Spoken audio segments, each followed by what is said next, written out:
Olá, meu nome é Itelmar Raidan Evangelista, sou juiz federal da 11ª Vara da Subseção Judiciária de Belo Horizonte, vinculada ao Tribunal Regional Federal da 6ª Região. Estamos aqui para fazer um comentário de um acórdão a pedido da Escola da Magistratura. Eu elegi um acórdão que eu julguei pertinente, atual e que envolve um tema muito polêmico, diz respeito à legitimidade da atuação do Ministério Público Federal e da Defensoria Pública da União na tutela dos interesses das comunidades indígenas em face da própria legitimidade e autodeterminação destas comunidades para ingressar em juízo em defesa de seus direitos e interesses. Qual é o fato? Rompimento da barragem de rejeitos em Brumadinho, que no dia de ontem, 25 de janeiro, completou 5 anos, com consequências diversas, e cuja reparação constitui objeto de diversas ações judiciais. Foram 270 mortes, lesão a bens jurídicos diversos, ambientais, patrimoniais, morais.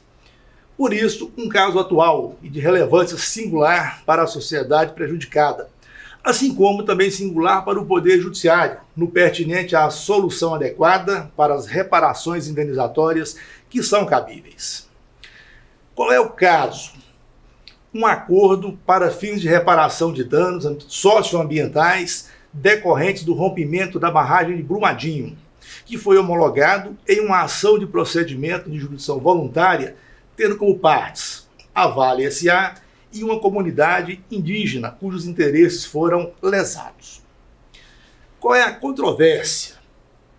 Uma apelação interposta pelo Ministério Público Federal, em conjunto com a Defensoria Pública da União, questionando a validade do acordo homologado, tendo por fundamento a inexistência de elementos seguros acerca da suficiência da indenização pactuada para os danos socioambientais sofridos pela comunidade indígena em questão.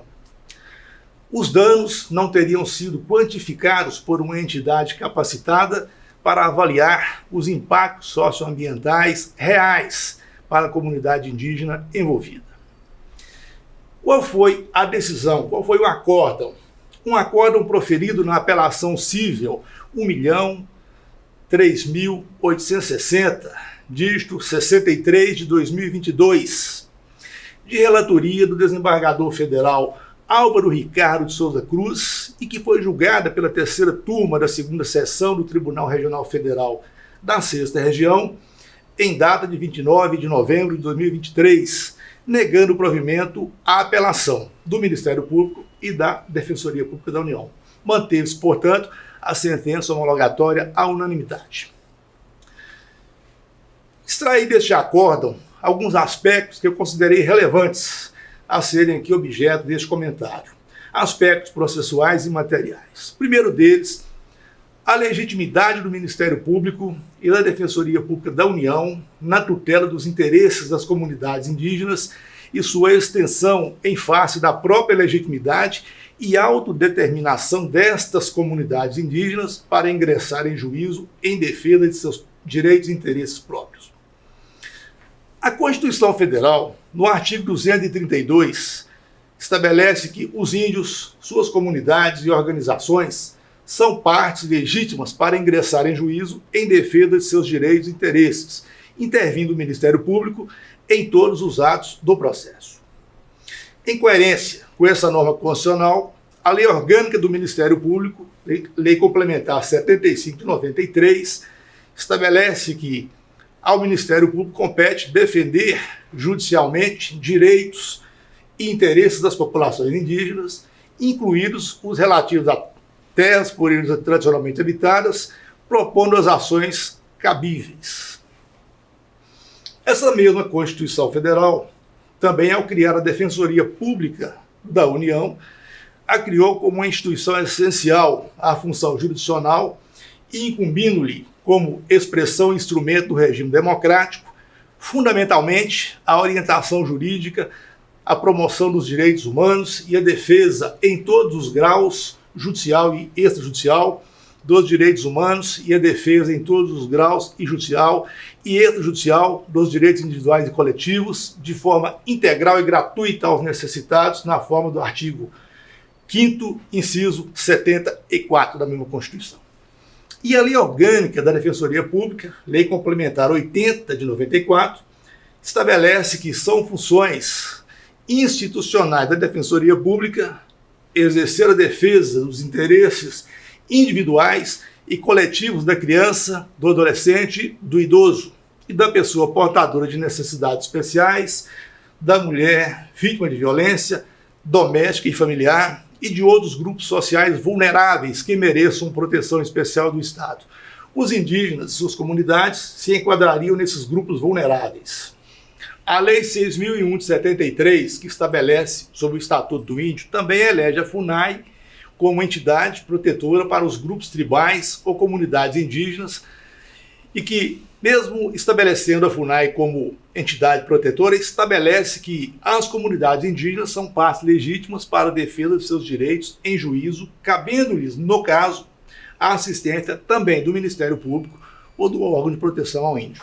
O acórdão, sob comentário, orientou-se na convicção de que, não obstante não se possa negar a legitimidade do Ministério Público em ações tendo por objeto a defesa de interesses de comunidades indígenas, assim como da Defensoria Pública da União, sob o fundamento de que comunidades indígenas, em tese, se identificam como grupos sociais vulneráveis e que merecem especial proteção do Estado, a atuação dessas duas essenciais instituições deve ser avaliada diante de cada caso, não bastando somente a condição de indígenas. Pontuou o acórdão que o aspecto determinante da intervenção necessária, tanto do Ministério Público Federal quanto da Defensoria Pública da União, pressupõe avaliação do grau de aculturamento e de vulnerabilidade de comunidades indígenas, cujos interesses são submetidos à apreciação judicial. Há comunidades indígenas que dependem da tutela efetiva das instituições, Ministério Público Federal, Defensoria Pública e até da FUNAI. Por outro lado, há comunidades indígenas cujo grau de aculturamento e integração social pressupõe que tenham autonomia plena para autodeterminar-se sobre seus próprios interesses. No caso, por exemplo, não se pode comparar uma comunidade indígena situada em Minas Gerais, sendo difícil afirmar por sua vulnerabilidade social diante do notório nível de aculturamento e integração com a sociedade na qual se encontra e que é regularmente representada por advogados na ação que foi julgada, com uma comunidade indígena situada, por exemplo, na distante Amazônia. A título de exemplo, a comunidade Yanomami, que está aí na ordem do dia. Assim, o fator etnia, segundo o acórdão, por si só, não é, segundo a ratio decidendi adotada, determinante para a atuação plena do Ministério Público Federal ou da Defensoria Pública da União na tutela destas comunidades.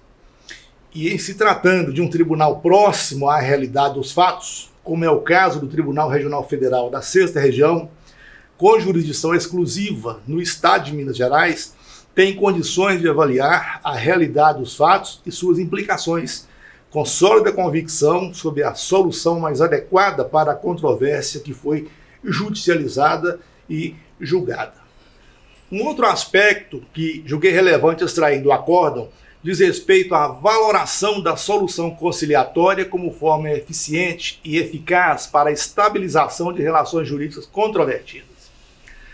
A política que orienta a distribuição da prestação jurisdicional na atualidade tem por prioridade a redução e prevenção de demandas judiciais.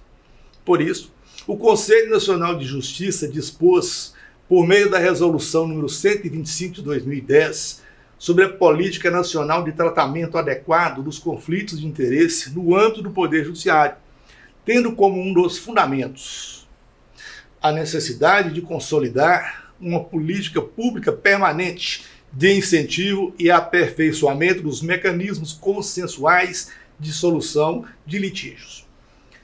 Esta postura do Conselho Nacional de Justiça parte da premissa de que o Poder Judiciário, antes habituado a produzir decisões, deve se orientar para produzir soluções.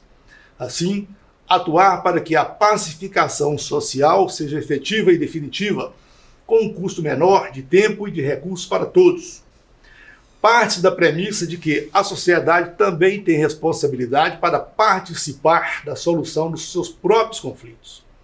Por isso, o Conselho Nacional de Justiça estruturou o Sistema Nacional de Conciliação e estabeleceu como uma das metas, renovada e ampliada a cada ano, meta 3 do CNJ, a elevação do índice de conciliação a ser obtido nas soluções de ações judiciais. O acórdão sob comentário, julgado pela terceira turma da segunda sessão do Tribunal Regional Federal da Sexta Região, ao manter a sentença homologatória tal como proferida, também acabou por valorar e reafirmar a aplicação da política introduzida pelo CNJ, de incentivo e aperfeiçoamento dos mecanismos consensuais de solução de litígios, resolvendo a lide com um custo menor de tempo e de recursos financeiros, diante da convergência de vontade das partes sobre a melhor e possível solução que satisfazia aos interesses envolvidos. Apenas para se ter uma ideia do que é relevante quando se fala de solução conciliatória, antes do rompimento da barragem de Brumadinho, aconteceu um outro em Mariana e que causou dano a vários bens juridicamente protegidos. Essas ações estão no Poder Judiciário buscando reparação. Só para se ter um exemplo, no ano de 2022 e 2023 foram homologados 32.500 ações conciliatórias. Foram 32.500 acordos formalizados, sendo ao todo negociados 1.276 bilhões de reais. Assim, foram 32.500 ações judiciais individuais que deixaram de tramitar, de congestionar o Poder Judiciário, sendo resolvidas com base em entendimento que atendeu ao interesse das partes envolvidas. Não fosse essa iniciativa conciliatória, no caso, ter-se-iam 32.500 ações judiciais em tramitação, com complexa instrução processual, voltada para a incerta e discutível definição do valor exato para recompor o bem jurídico objeto da lesão. Com isto, também o incerto custo financeiro e o tempo de tramitação e encerramento das demandas. Para concluir, esses dois aspectos que resolvi extrair do acórdão, quais sejam a relativização da atuação do Ministério Público e da Defensoria Pública da União na defesa de interesses de comunidades indígenas e a importância e validade da solução conciliatória como medida adequada para a satisfação dos danos sofridos, foram corajosamente abordados no acórdão em questão, cuja decisão sinaliza para uma postura inovadora, avançada, moderna, na atuação do novel Tribunal Regional Federal da Sexta Região, no propósito de uma resposta jurisdicional mais eficiente e eficaz para as demandas submetidas à sua jurisdição. Esses são os comentários que julguei relevante pontuar sobre um acórdão que eu entendi atual e que reflete aí um desafio do Poder Judiciário na reparação de danos decorrentes de um fato de memória triste. Agradeço pela contribuição e até a próxima.